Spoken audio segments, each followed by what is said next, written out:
Hello, अस्सलाम वालेकुम।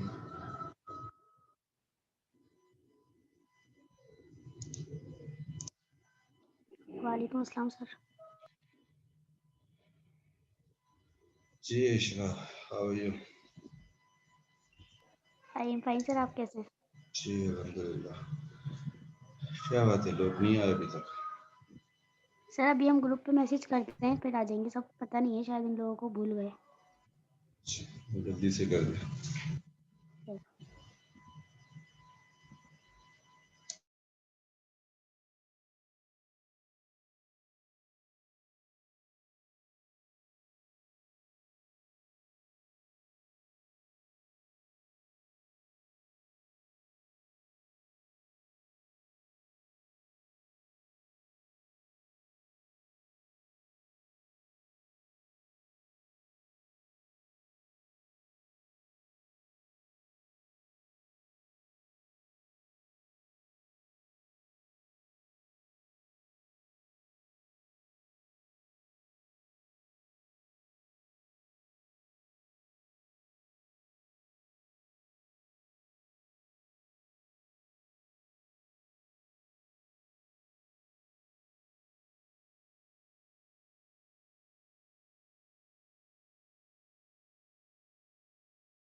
अस्सलाम वालेकुम सर।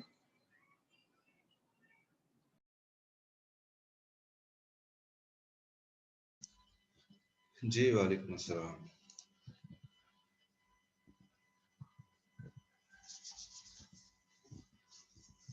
सर आपकी तबीयत ठीक है अब? जी पहले से बेहतर है अल्हम्दुलिल्लाह।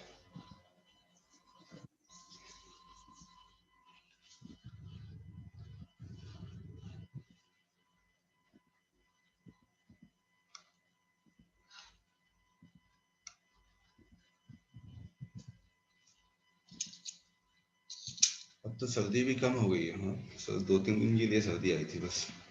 जी बस बिल्कुल सर, सही कह रहे हैं आप, बिल्कुल भी ठंड नहीं है।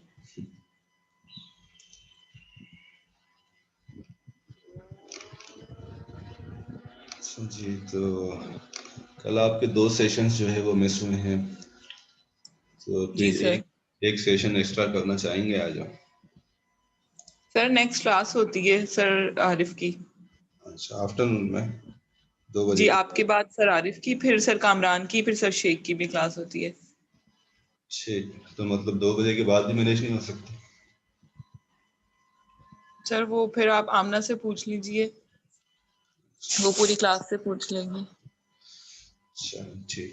फिर आपका सेशन वैसे भी इवनिंग वालों से जो है ना पीछे चल रहा है, तो दो ओके सर। की वजह से फिर मजीद पीछे हो जाएगा। Sir I think sir Sheikh class ना लें तो आमना से एक दफा पूछ लीजिएगा कि वो सर शेख से कंफर्म कर लेगी। ठीक, शेख साहब की क्लास कितने बजे? सर शेख की है 12:20 से 1:30 तक। अच्छा, 12:20 से 1:10 तक तो 1:30। ऑलरेडी में भी अपनी स्लॉट होगी इवनिंग वालों के साथ में, तो ओके उसके ओके बाद ही देखा जा सकता है। सही। चलो मैं उनसे पूछ लूँगा, या आज नहीं तो फिर कल एक सेशन कर दीजिएगा ताकि फिर मैनेज होना चाहिए। चलो ठीक है सर, ये आमना से बात कर लीजिएगा, फिर वो आप बता देगी। अस्सलाम ओके जी, वालेकुम सर। वालेकुम सलाम। हिबाज है सर शेख की क्लास, ग्रुप देखो। अच्छा ठीक है, सर तैयबा शेख मुझे की पता क्लास नहीं था। 1 बजे है, 1 PM पे है। 1 बजे। ओके, लेकिन सर कह रहे हैं मेरी पहली क्लास इवनिंग में होती है ना सर, यासिर। अच्छा तो ठीक है सर, कल फिर आप आमना से बात कर लीजिएगा, वो एडजस्ट कर लेगी अगर कल कोई होगा फ्री स्लॉट। ठीक है, मैं उनसे बात करूँगा इस बारे में। जी, तो हमने स्टेक होल्डर्स इस स्लाइड तक पहुंचे थे हम। पेशेंट नॉन कंप्लायंस की हमने बात करनी थी इन स्टेक होल्डर्स। जी, ये स्लाइड हमने कवर कर ली थी, यहाँ पहुंचे थे। तो पेशेंट मेडिकेशन नॉन कंप्लायंस क्या चीज़ है?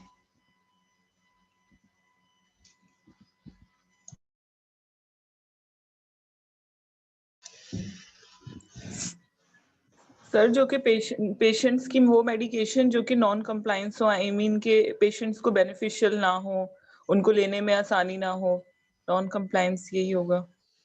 उनको इश्यूज आ रहे हो उसके अंदर डोज में, एडमिनिस्ट्रेशन में।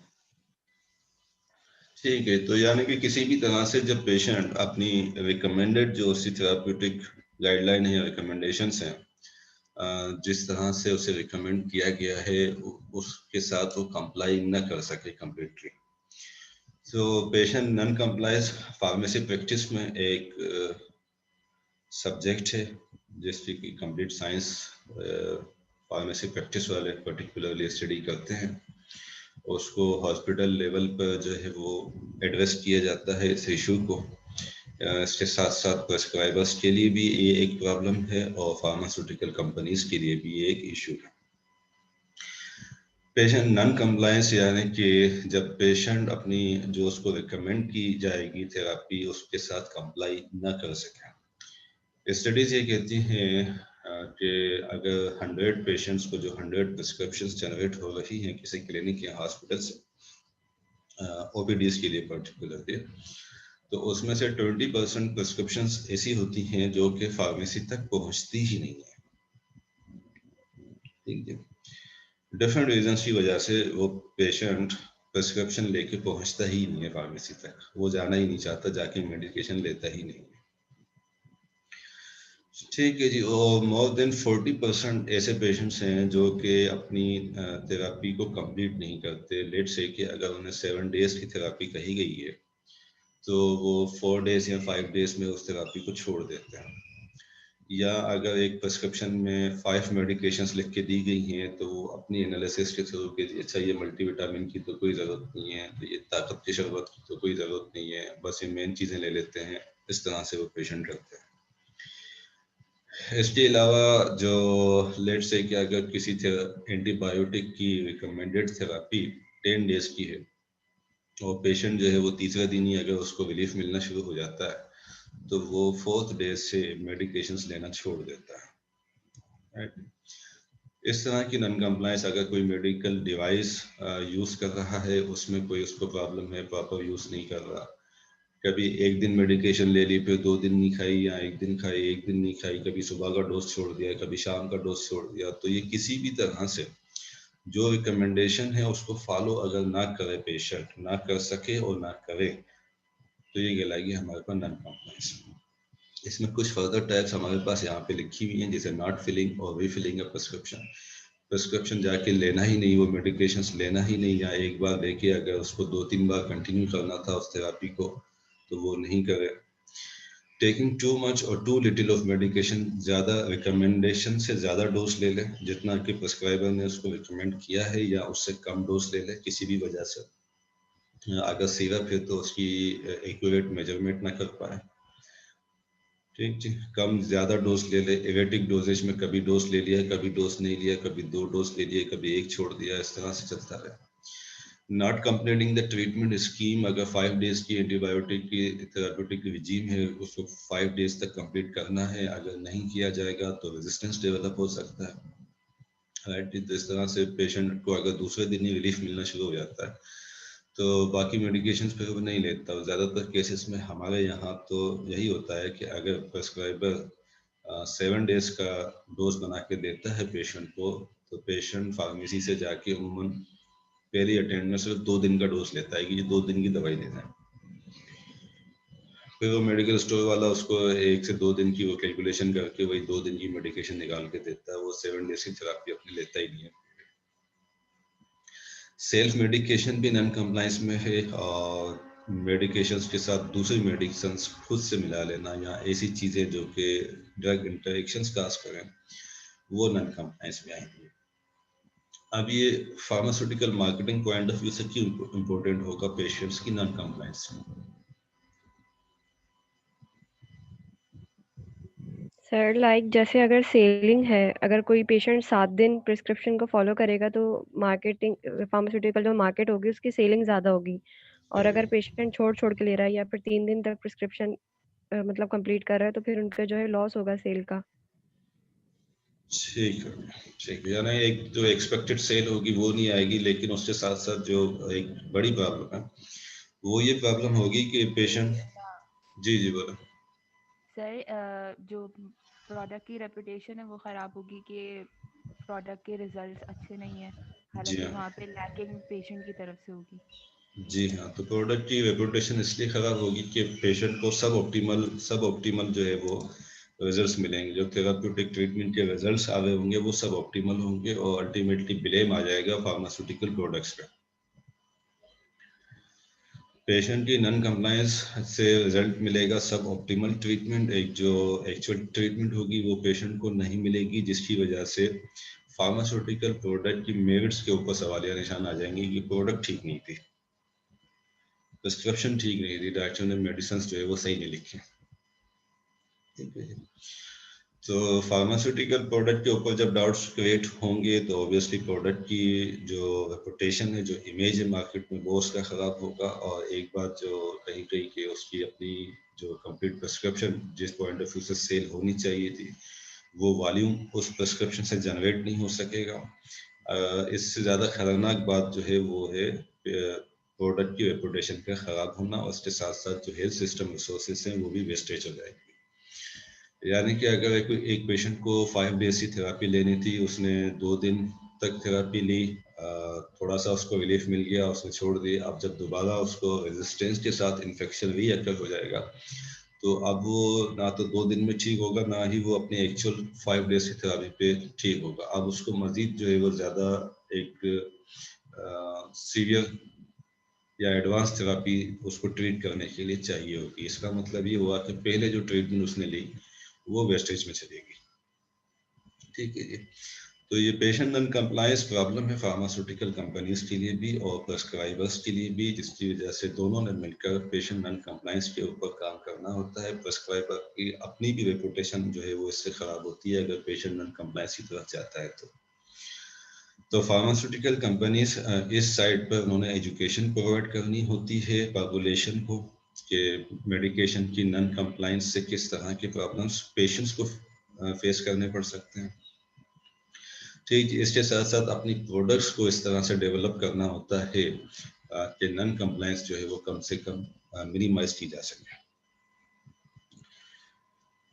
ठीक है जी, देन हमने अब यहाँ तक जितने भी हमने जो मेजर स्टेक होल्डर्स किए हैं, मेजर स्टेक होल्डर्स में हमने प्रेस्क्राइबर्स देखे हैं, ओपिनियन लीडर्स देखे हैं, फार्मासिस्ट देखे हैं जो कि इन्फ्लुएंसर्स हैं, पेशेंट्स हमारे जो कि कंज्यूमर्स हैं मेन हमारे प्रोडक्ट्स के, और एक्सटर्नल इनपुटिंग स्टेक होल्डर्स में हमारे पास रेगुलेटरी अथॉरिटीज हैं, गवर्नमेंट बॉडीज हैं और दूसरी ऑर्गेनाइजेशंस हैं।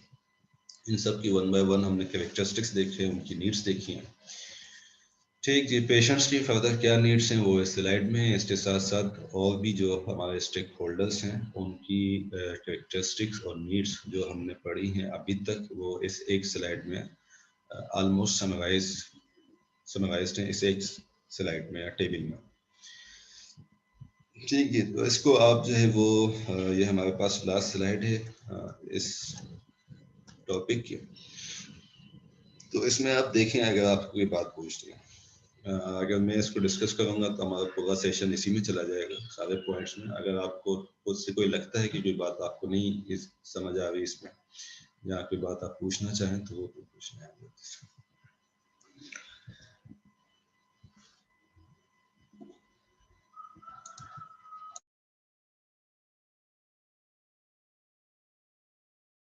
सर एक क्वेश्चन है। जी बोले। सर जो एक्सटर्नल स्टेक होल्डर्स में जो कंज्यूमर्स हैं उसमें एक पॉइंट था कंपटीशन या कॉम्पिटिटर्स का, जी जी। तो वो किस तरह स्टेक होल्डर्स होंगे? अगर कोई और कंपनी जो हमारी कंपनी की कॉम्पिटिटर है तो वो स्टेक होल्डर में किस तरह आएगी? देखिए मार्केट में अगर कंपटीशन जो है वो नहीं होगा, ये बात तो ठीक है कि उसको एग्जैक्टली हम कंज्यूमर्स के साथ नहीं रख सकते, कंज्यूमर्स को नहीं कह सकते, लेकिन कंपटीशन जो है वो हमारे लिए मोटिवेशन होता है मार्केट में आगे बढ़ने के लिए। ठीक है जी। इसके साथ साथ हमारे आगे बढ़ने में रुकावट भी जो है वो कंपटीटर होता है। फार्मास्यूटिकल मार्केटिंग में आगे चल के जब हम मार्केट एनालिसिस की तरफ जाएंगे और उसमें कंपटीटर की एनालिसिस देखेंगे, उनकी एनालिसिस किस तरह से की जाती है कंपटीटर की, तो उसमें हम ये देखेंगे कि हमारी सक्सेस में किस तरह से वो एक रोल प्ले कर रहा होता है। अक्सर ऐसा होता है कि कंपटीटर मार्केट जनरेट करता है, मार्केट डेवलप करता है, फिर उस डेवलप्ड मार्केट में से हम भी जो है वो जाके शेयर लेते हैं। लेट्स से कि हमारी नेशनल ऑर्गेनाइजेशन है, हमारा कंपटीटर जो है वो एक इनोवेटिव ऑर्गेनाइजेशन है या मल्टीनेशनल कंपनी है। वो जो प्रोडक्ट मार्केट में लेकर आते हैं, उस प्रोडक्ट के लिए मार्केट डेवलप करते हैं, उनकी नीड्स और उन नीड्स के अगेंस्ट में सारी कम्युनिकेशन, प्रोडक्ट के बेनिफिट्स और कैरेक्टरिस्टिक्स सारे जाके जो है वो डेवलप करते हैं अपने, जब तक उनका पेटेंट पीरियड होता है। तो ये सारी मार्केट के ऊपर जो पहले काम करता है वो इनोवेटर करता है या कंपटीटर करता है। फिर जब हम उससे कंपटीशन में उतरते हैं तो हमें ऑलरेडी एक डेवलप्ड मार्केट मिली हुई होती है जिसको कि डेवलप किया हुआ होता है कंपटीटर।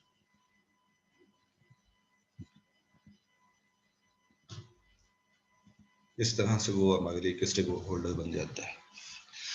इसके साथ साथ कंपटीटर की निगाह जो है वो हमारे ऊपर भी होती है। जैसे हम कंपटीटर के ऊपर एक नज़र रखते हैं कि उसकी कितनी जो है वो सेल्स हो रही है, कितना प्रॉफिट वो जनरेट कर रहा है, कितनी प्रोडक्ट्स मार्केट में लेकर आ रहा है, क्या न्यू टेक्निक्स और टेक्टिक्स के साथ मार्केट में वो उतर रहा है। इसी तरह वो हमारे ऊपर भी नज़र रखता है।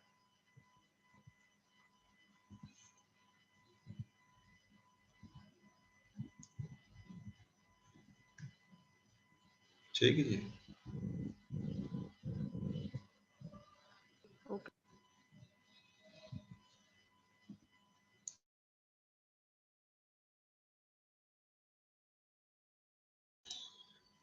जी, और कोई बात इसमें?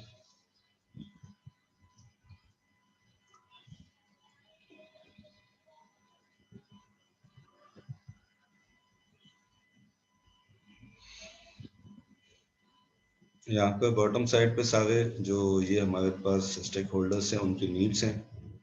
ठीक है, नीड्स नीचे सबकी दी हुई, क्या क्या नीड्स हैं, जिन नीड्स को कंपनीज ने एड्रेस करना होता है मार्केट में।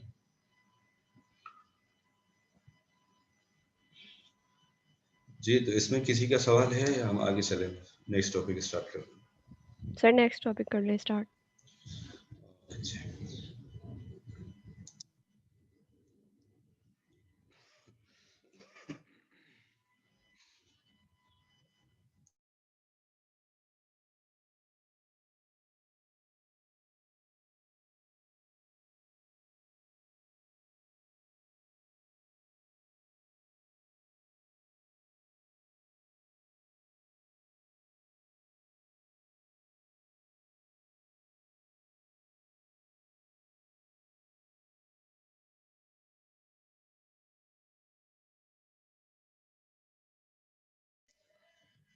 जी, तो मार्केटिंग रिसर्च के स्लाइड्स देख के आए हैं आप हमारे प्रीवियस सेमेस्टर्स में?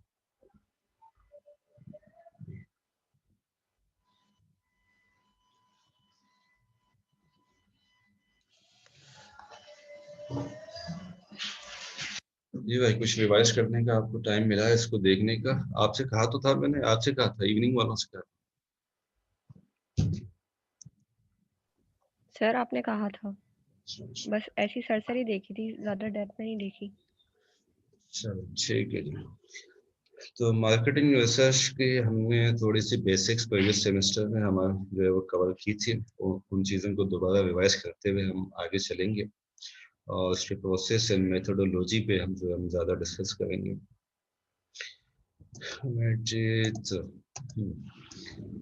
अच्छा चले, कुछ चीज़ें हम स्किप कर देते हैं। कुछ चीज़ें हमने डिस्कस कर रखी हैं ऑलरेडी प्रीवियस हमारे लेक्चर में। अच्छा जी, तो मार्केटिंग रिसर्च क्यों? ये हमने उसका जो एक बेस बनाने की कोशिश की थी कि मार्केटिंग करते वक्त हमारे पास कई किस्म के जो है वो क्वेश्चंस जनरेट होते हैं, जिनका आंसर करने के लिए हमें, जिनके आंसर्स फाइंड आउट करने के लिए हमें मार्केटिंग रिसर्च करनी पड़ती है। मार्केट में लिए जाने वाले डिसीशंस के लिए हमें इंफॉर्मेशन की ज़रूरत होती है और वो इंफॉर्मेशन हम हासिल करते हैं मार्केटिंग रिसर्च के थ्रू। ठीक है जी, लेट्स से कि अगर एक कार मैन्युफैक्चरर के जहन में ये सवाल आते हैं मार्केट डिपार्टमेंट के कि एक टिपिकल कार जो यूएस में सेल होती है वो कौन सी है, टिपिकल कार जो बहुत ज़्यादा सेल होती हो। जब कार का नाम लिया जाए, एक व्हीकल का नाम लिया जाए, तो कौन सा ब्रांड जो है वो किसी के जहन में आता है? पाकिस्तान में कौन सी टिपिकल है कार?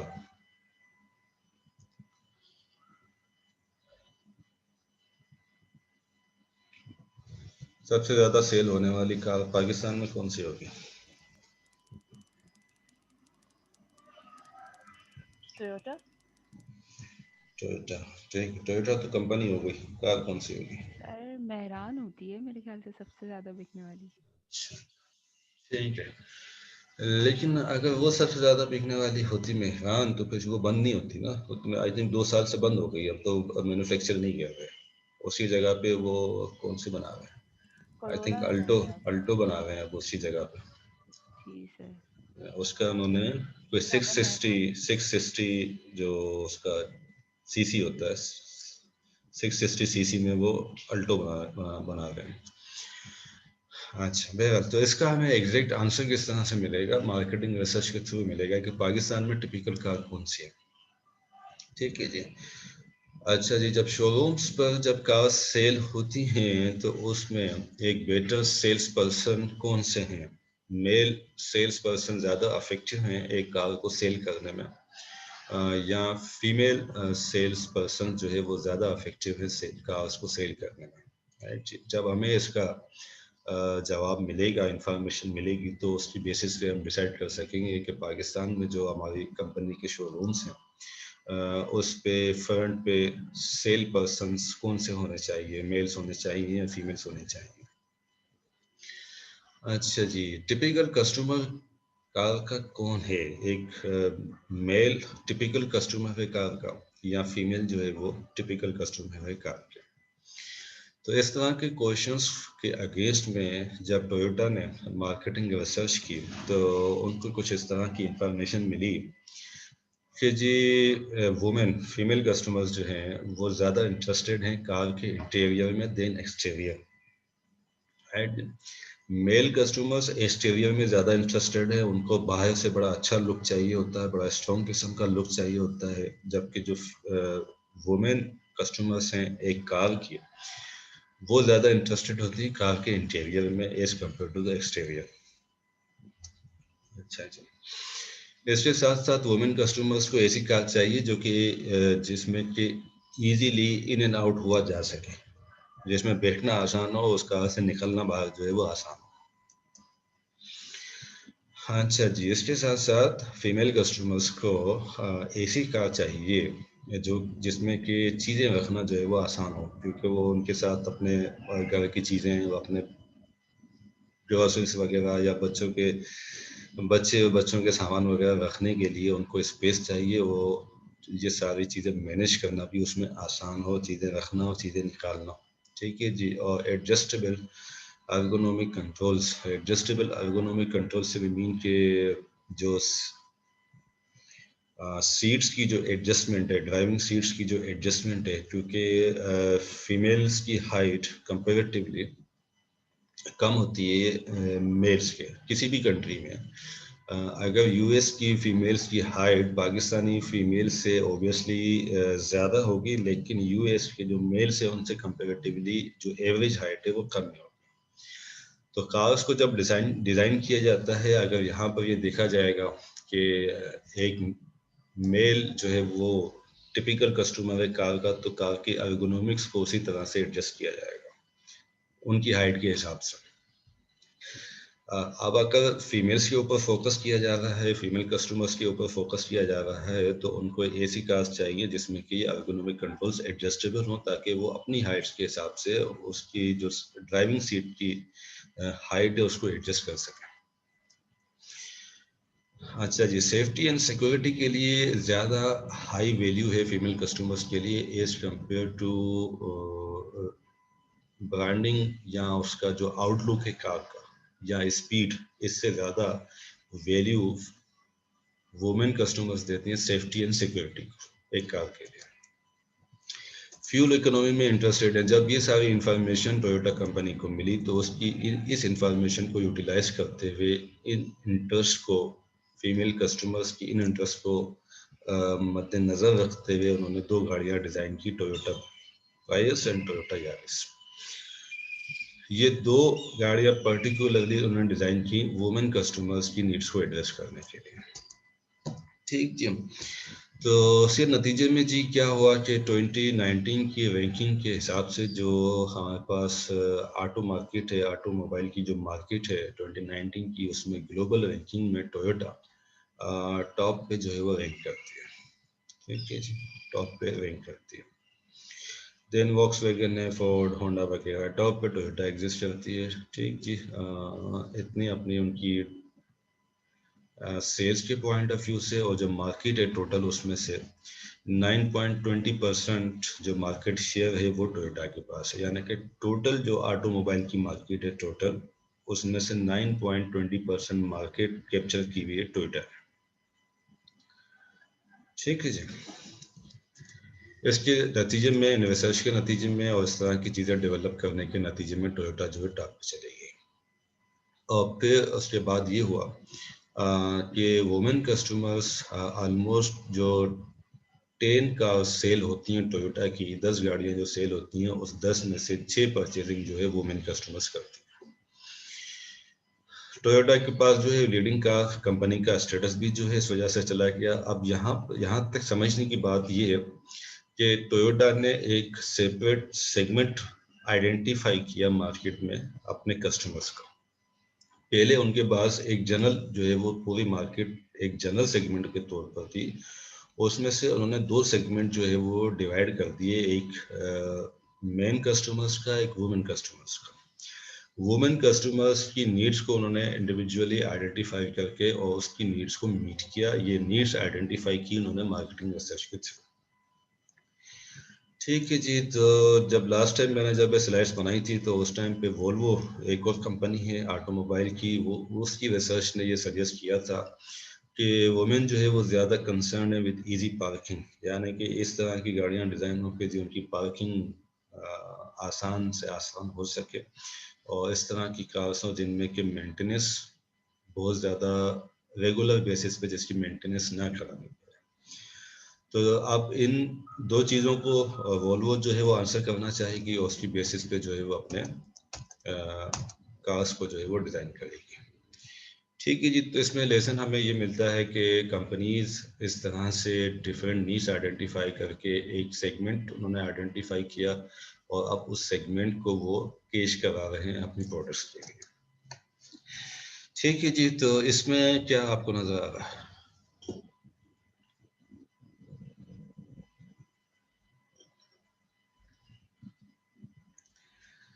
ये एडवर्टाइजमेंट क्या मैसेज दे रही है आपको?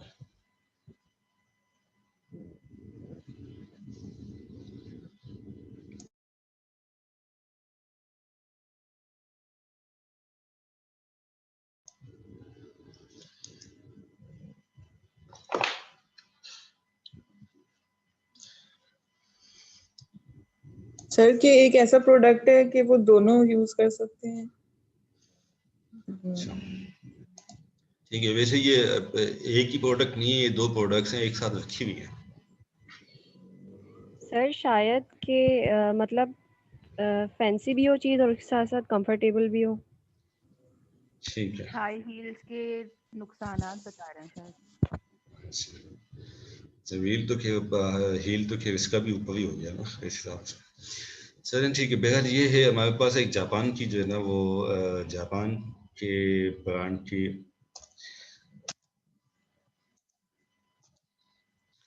अब देख लें भाई, कंप्लीट देख लें।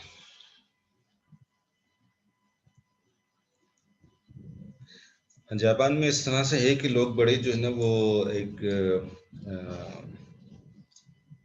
जगह उनके पास जो रहने की है वो बहुत तंग होती है, एक नेरो स्पेसिस में रहते हैं जापान के लोग। हमारी तरह कोई बड़े बड़े घर बनाने के उनको शौक नहीं है, खुले डुले बनाने के। तो एक अमूमन जो बड़े छोटे छोटे से अपार्टमेंट, छोटे छोटे से फ्लैट्स में जापान के लोग जो रहते हैं, वो उनका एक जोग्राफिकल रिक्वायरमेंट आप समझ लें। ज़्यादातर तो वो ऑलमोस्ट समंदर ही है जापान। तो स्पेस की कमी को जो है वो ये प्रोडक्ट आंसर कर रही है। और असल में प्रोडक्ट ये नहीं है, असल में प्रोडक्ट ये है स्टोरेज करने के लिए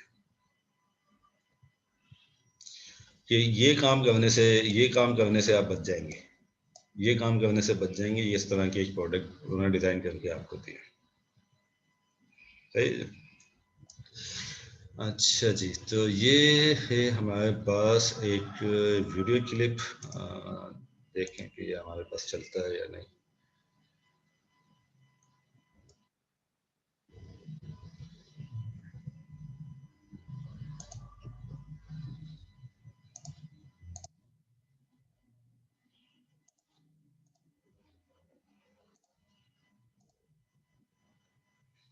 ओके जी, इसको आप देखें, ये वीडियो आती है आपके पास।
जी जनाब, चलो इसे कंप्लीट देख लें।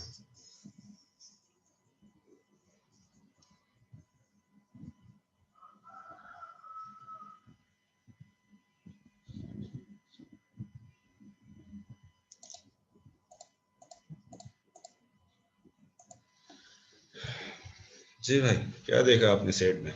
इसका मैं बैकग्राउंड आपको ये बता दूं कि ये समवेयर इन 2017 या 2018 में सऊदी अरबिया ने ये बैन जो है वो रिमूव किया था फीमेल्स के लिए कार ड्राइविंग का। वरना जब से शायद सऊदीया एग्जिस्ट करता है या सऊदीया में कार्स एग्जिस्ट करती हैं, तो ख़वातीन सऊदी अरब में गाड़ियाँ नहीं चला सकती थी। ठीक है, तो समझो रिसेंटली 2018 में कहीं पे ये बैन जो है वो रिमूव किया था सऊदी अरबिया ने। ये इसका बैकग्राउंड है।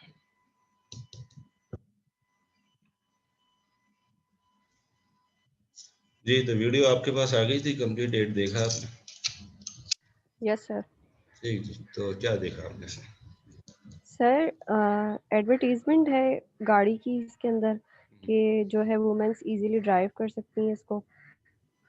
ठीक है, ठीक है। ये जो आपके पास स्क्रीन पे अभी आ रही है मैसेज जो आ रहा है इस एडवर्टाइजमेंट का,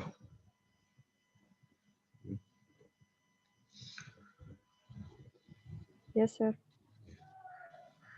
तो जब ये बैन रिमूव हुआ सऊदी अरबिया में, तो कंपनीज ने फौरन से जो है वो ये अपॉर्चुनिटी आइडेंटिफाई की कि अब लेट से कि अगर 100,000 फीमेल्स मौजूद हैं सऊदी अरबिया में उस एज ग्रुप की और उस फाइनेंशियल ग्रुप के जो कि पोटेंशियल कस्टमर हैं कार्स के इन टर्म्स के, वो they want to drive the car. ठीक जी, लेकिन बैन की वजह से वो नहीं चला सकते थे। अब जब कि वो बैन रिमूव हुआ तो इट मीन्स कि फ़ौरन से एक मार्केट जो है वो जनरेट हो गई आपके पास सऊदी अरबिया में फीमेल ड्राइवर्स की। ठीक जी, और इस जैसे ही बैन हटा कि कुछ दिनों में ये इस तरह के एडवर्टाइजमेंट जो है मार्केट में आना शुरू हो गई। तो इससे हमें जो सीखने को मिलता है वो है अपॉर्चुनिटी आइडेंटिफिकेशन। अपॉर्चुनिटी आइडेंटिफिकेशन, ठीक है जी। इसी तरह से ये बात हम प्रीवियसली डिस्कस कर चुके हैं कि इसी तरह से कंपनीज ने आइडेंटिफाई किया, जिस तरह गाड़ियों में जाके आइडेंटिफाई किया कि फीमेल्स जो है इटसेल्फ एक सेपरेट सेगमेंट हो सकता है ऑटोमोबाइल की कस्टमर्स का। इसी तरह से जो चीज़ें पहले सिर्फ फीमेल्स के लिए समझी जाती थी, जैसे कि कॉस्मेटिक्स की चीज़ें,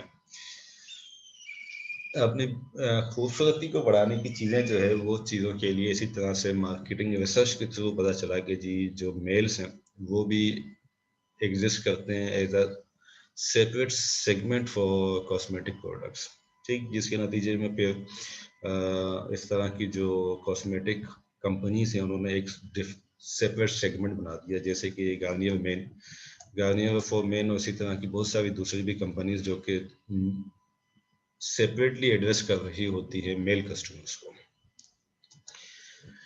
अच्छा जी, तो अब अगर हम समझना चाहें कि जी मार्केटिंग रिसर्च क्या है, किस लिए है, अभी तक की बनाई हुई बेस के बाद, तो मार्केटिंग ने या मार्केटिंग डिपार्टमेंट ने डेली बेसिस पे बहुत सारे क्रिटिकल डिसीजंस और जजमेंट्स जो है वो लेने होते हैं, ठीक है जी।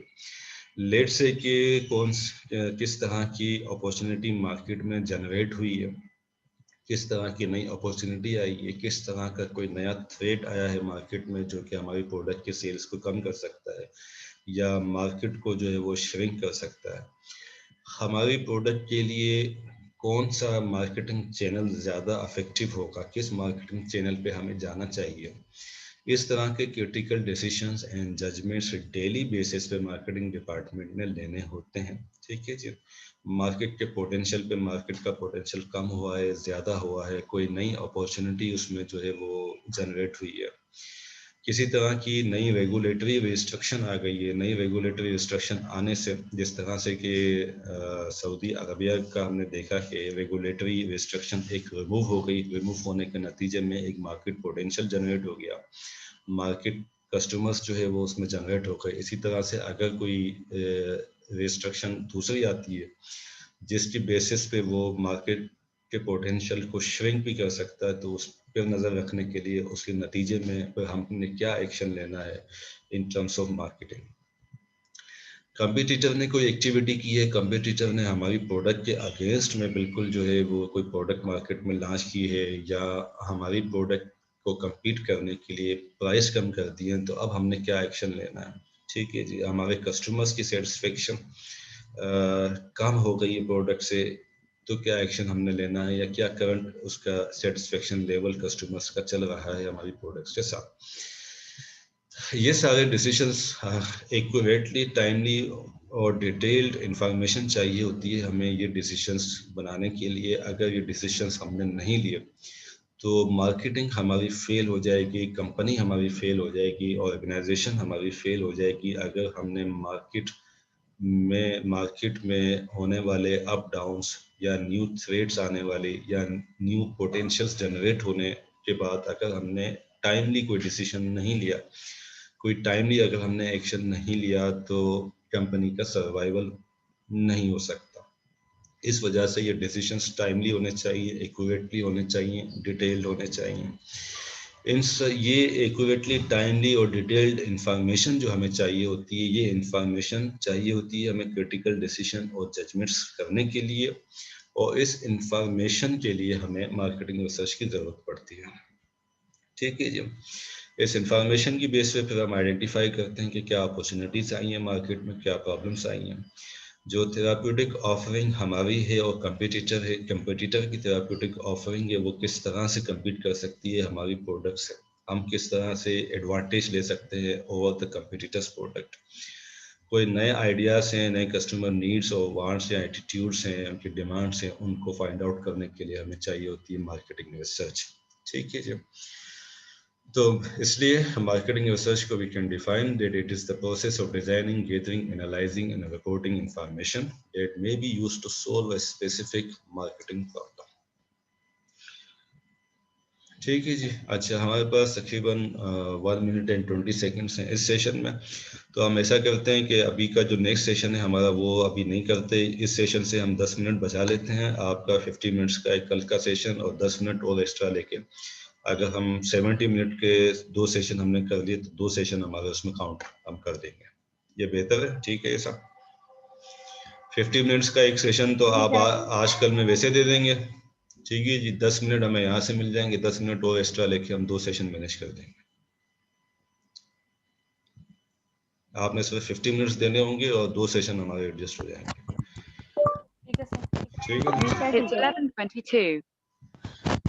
ठीक है जी। तो अब इस डेफिनेशन के अकॉर्डिंग हमारे पास मार्केटिंग रिसर्च वो प्रोसेस हो गया जिसके तहत हम इंफॉर्मेशन को रिपोर्ट करते हैं ताकि वो इंफॉर्मेशन हमारे पास हमें हेल्प आउट कर सके मार्केट के पोटेंशियल को, मार्केट में थ्रेट्स को आइडेंटिफाई करने के लिए,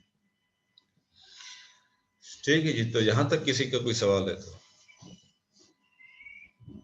नो सर। ठीक है जी, देखते हैं अगर हम ये स्लाइड भी कर लें तो ये जो इन्फॉर्मेशन हमें चाहिए होती है, ये इन्फॉर्मेशन हमें कनेक्ट करती है मार्केटर से, और कस्टमर, कंज्यूमर और पब्लिक, इन तीनों को इन्फॉर्मेशन कनेक्ट कर रही होती है मार्केटर से कि मार्केट में कस्टमर, कंज्यूमर, पब्लिक की क्या नीड्स हैं, क्या डिमांड्स हैं, क्या वांट्स हैं, क्या पोटेंशियल जनरेट हुए हैं, क्या नए कस्टमर्स जनरेट